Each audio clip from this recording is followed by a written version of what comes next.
Hello friends, जय Shri Krishna, Radhe Radhe. Friends, आज आपके बीच में बहुत ही प्यारा एक बहुत सुंदर बेटी विवाह गीत लेके आई हूँ। आप लोग सुनिएगा और प्यारा प्यारा कमेंट कीजिएगा। हमारे चैनल पे नए होंगे तो मेरे चैनल को आप लोग सब्सक्राइब कीजिएगा और मेरा ज़्यादा से ज़्यादा सपोर्ट कीजिएगा।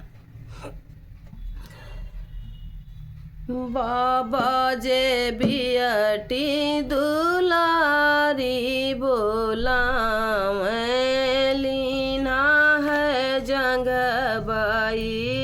ठाई बाबा जे बियटी दुलारी बोला लीना है जंगबाई ठाई बाबा जे बियटी दुलारी बोला लीना है जंगबाई ठाई कवना कवना सुख पायु मोरी बियटी बतिया करउअर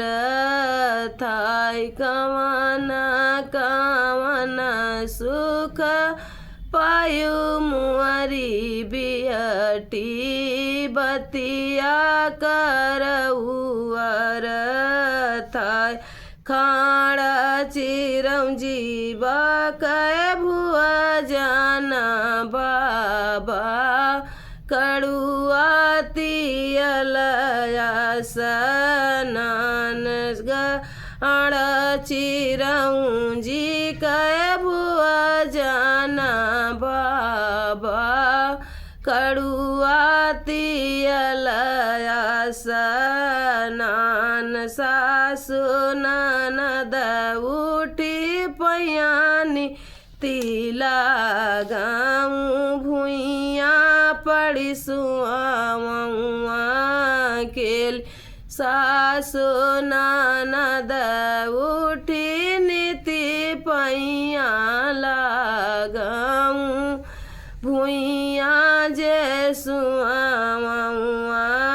केली जराई नौआ तोहरा नावने मरिया जराई बाभना तोहरा वेद जराई न उआ तोहरा नावने मरिया जरही पंडित तोहरा वेद हमारी नी बियाटी काया सब रहियर्या भुइया जे सुआवैया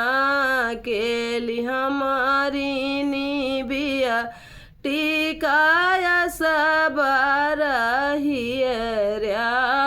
भुइया जे सुआवैया केली जिनी गरियावा बाबा नावने मरिया जिनी गरियावा भैया पंडित जिनी गरियावा बाबा नाव ने मरिया जिना पंडित भैया कई वेद जो कुछ लिखा मोरे हमारे करमवा सो कछु मेटी ना जाय जो कछु लिखा मैया हमारे करमवा सो कछु मेटी ना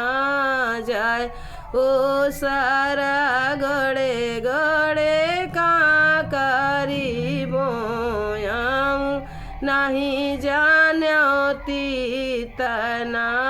मिट ना ग्रह बैठी बेटी तोरा बरही रेऊँ